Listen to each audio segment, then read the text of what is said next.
friends, it's September 5th on the calendar, and we're starting our regular weekly market review. As always, we'll begin with oil, so let's not waste any time. Weekly chart, let me remind you that, in my opinion, the corrective movement that began back in March 2022 has already ended here. And so far, the largest volumes have been at the bottom, and oil tends to reverse very effectively on high volumes. So for now, I'm not considering shorts on a global scale, but in the short term, the picture is clearly not bullish, and it's definitely not worth buying at these levels. Yes, that's why I don't have a position right now. I used to have a long. As I already mentioned, it was closed here by a trailing stop, and that's it. The long was from this point. I'm still waiting for some new volume. If you look here at the highs, this is a reversal engulfing pattern. This week, Wednesday engulfed Tuesday, and we remained within the descending channel. And for now, we're still in it, so what should we do? Nothing. Just watch. Look for new volume, new ideas that might appear. Like these kinds of strong volumes somewhere in this area, so I won't be shorting. Buying. There's no reason. So I have no position, just like with futures in general. As for gas, the situation is similar. We've exited the local downtrend, but in my opinion, that's not a reason to buy. We're also seeing above average volume at the highs, so I don't know what to do here. The absorption on the weekly chart that I mentioned last time is still playing out, and there is a confirmation candle for the following week.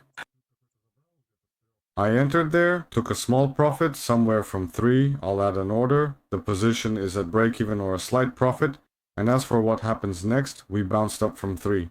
Should you buy? I don't know. That's up to you to decide.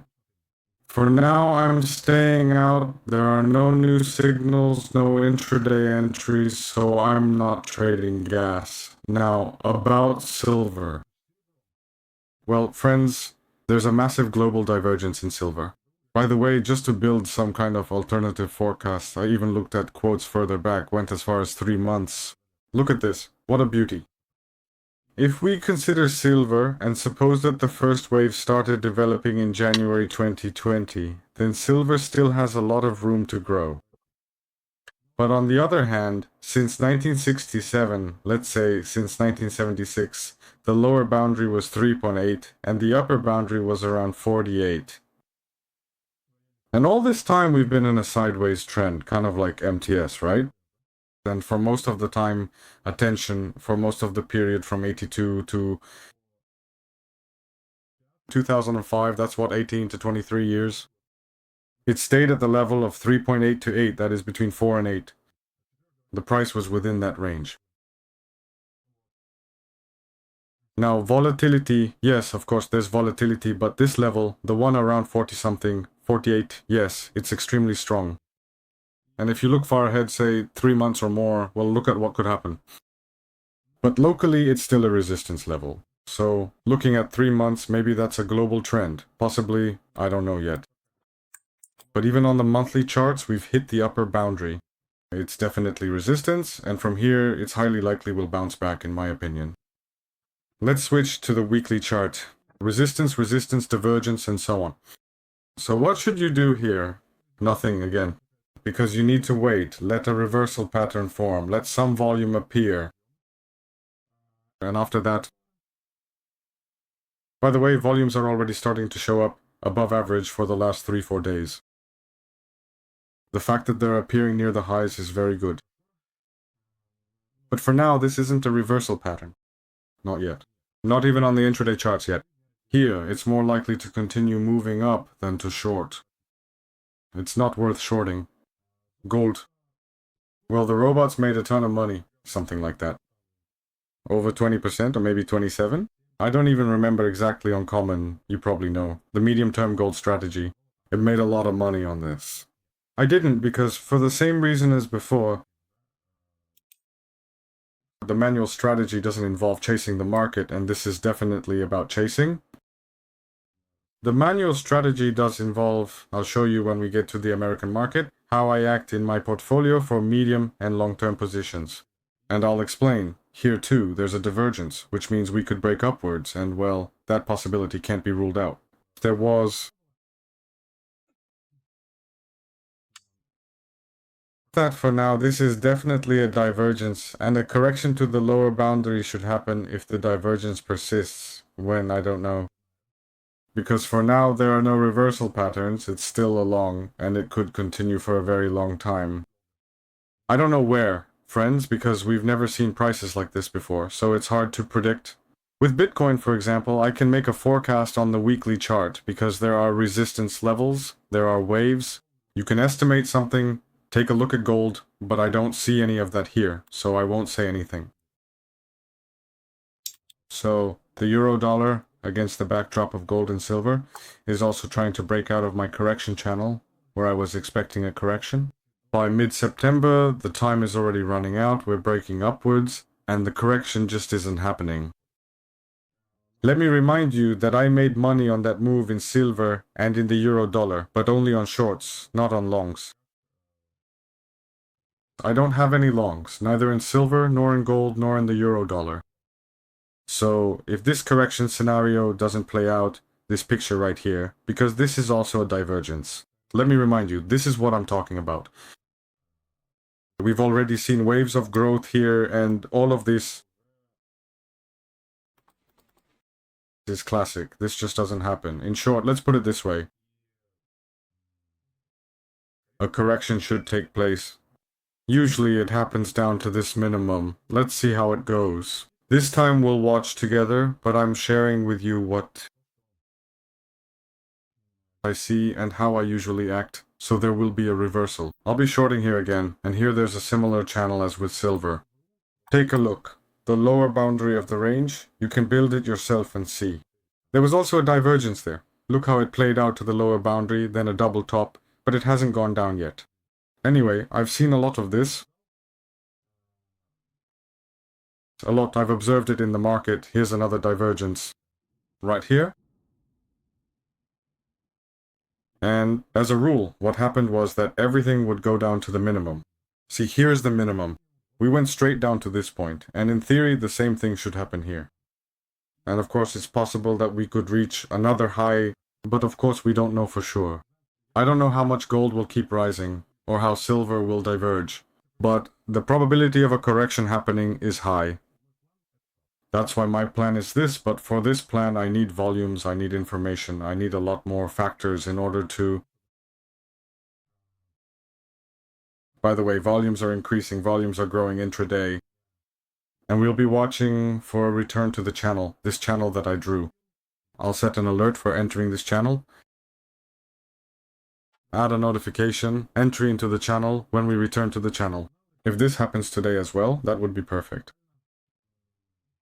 Perhaps I might consider attempting to short during the significant downward movement, primarily because there are still approximately 10 full days remaining until the middle of September. So that's the plan. Everything I talked about before still holds. Value. In the last X-ray review as well, it just stayed in place. For 3 weeks now during the last 4 reviews, it's been standing still. Here are 4 weekly closes, all at home, nothing's moving. So far, we haven't lost support, except for the sloping one. We've given that up, but we're still holding the main horizontal. Well, we'll see. Everything depends on today. Maybe we'll buy back on Friday. So, regarding the American Nasdaq index, also for agencies, buying at the upper boundary of the channel is out of the question. In my opinion, by the way, volumes are also starting to grow from above, which also indirectly suggests that somewhere, first of all, there's a huge gap at 18,000 on the Nasdaq. Overall, shorting is still not an option because there are no reversal signals yet.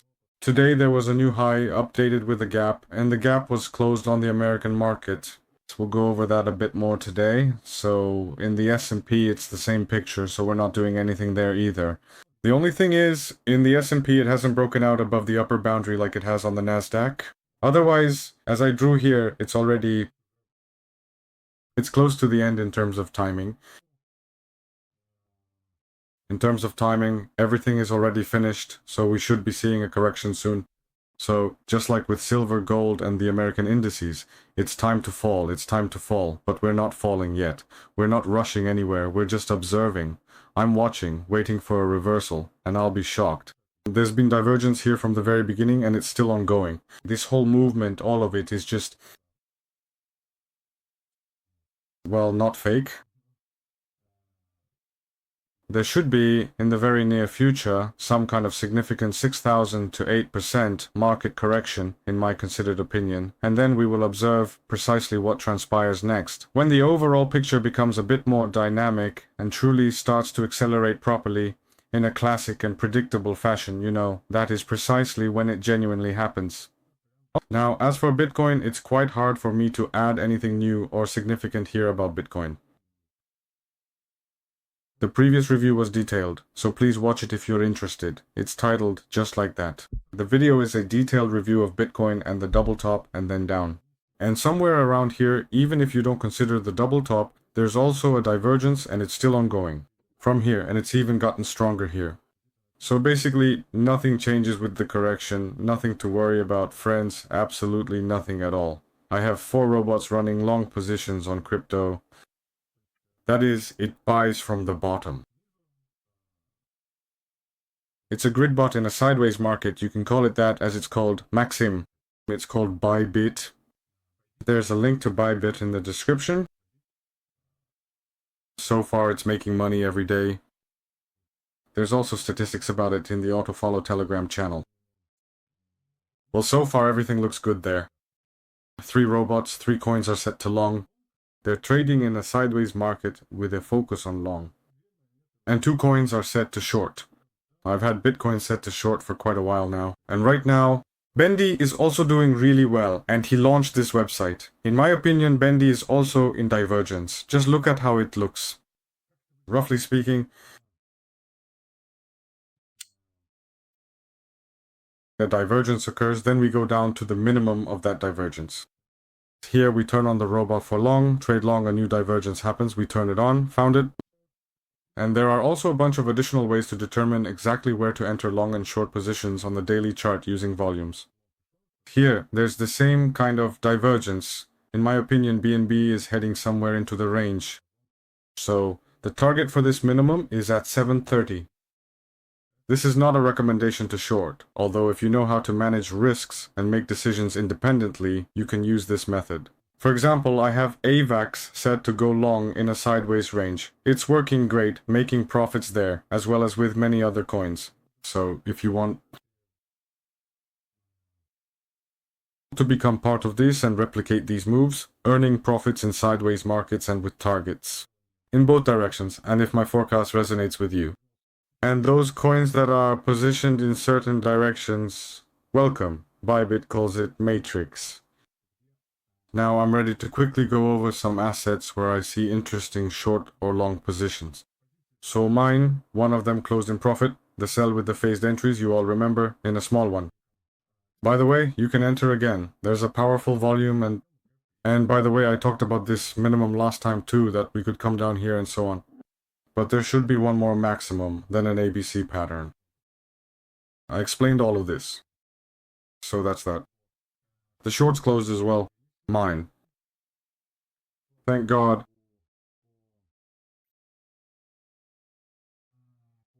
In a friendly way. This happened on Thursday. With a trailing stop. That's it. And the meta too. It moved away, although I marked it. So I think it's either a short or we just need a new entry. There's also a divergence which has been going on since as far back as April 2024 and with a high probability, just like with the euro dollar. And everywhere this will all drop to 420 ideally, but at the very least to 480. Well, this is purely the statistics that I showed on many divergences before. Next, what else shall we look at? Intel. In my opinion, Intel has entered an accumulation phase. If we look far back, Intel was at these levels even in 1997. For a bot that trades in a sideways market, this is the perfect place to start trading. And that's what I did. And I'm going to launch a bot here that will trade in a sideways range with a bias toward long. And the longer it stays in the sideways range, the more I'll earn. I like all of this. The only thing is, fundamentally, Intel's numbers are pretty bad. But yeah, okay, I could have bought it, but probably not, because again, the fundamentals were weak and the divergence was in the other direction, so it's an interesting entry point. But as for NVIDIA, everyone and their dog has shorted NVIDIA. But I haven't shorted it even once yet, and I think now is not a bad time. Right now, at the very least, for a correction, even if we assume this is a huge first wave, at least for a correction, somewhere around 140 or lower. Right here, and that's a decent percentage to short for, but whether you do it or not is up to you. Just be careful. Yeah, I would probably start from here, from 173, 73. If I were waiting for reversals there, I definitely wouldn't be chasing after them right now. No chasing, just some ideas, that's all. The short setup, in my opinion, is Texas. They have absolutely nothing substantial to add. It's quite similar to Device, which is also a prominent dealer, and it also critically needs to be carefully considered for a significant correction. At least down here to this minimum. I've marked it a bit lower here at 186. Take a closer look. Maybe Nike looks good for a long position. It dropped hard to support, showed massive volume, and Nike also pays dividends, 2.08%. So why not? Plus for Nike. There's also something like that. But if you consider just one, it's most likely going to be a third wave and a new high. We're most likely heading for these highs. But I wouldn't buy right now. I'd do it where I set the alert. Right here at 70, maybe 80, 78. That's where I consider going long. Coca-Cola is also in a correction, also dimming. Again, at least to 66, but most likely down to these lows. Then a continuation of the long position.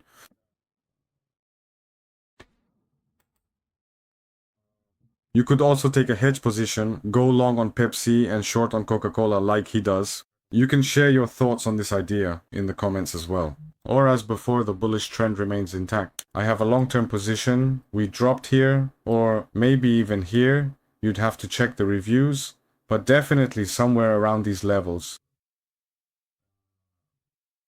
That's all. And also about divergence, how it works and where to use it. Here it started. Right from here, the divergence. To this point we've already reached here. So it was at 139. Yes, 139.67. That was the place from where where we were supposed to arrive. Well, I guess that's all I wanted to say in this review. It turned out a bit long. Leave your comments about what resonated with you, what you found interesting. Take care of yourselves and your loved ones. Bye.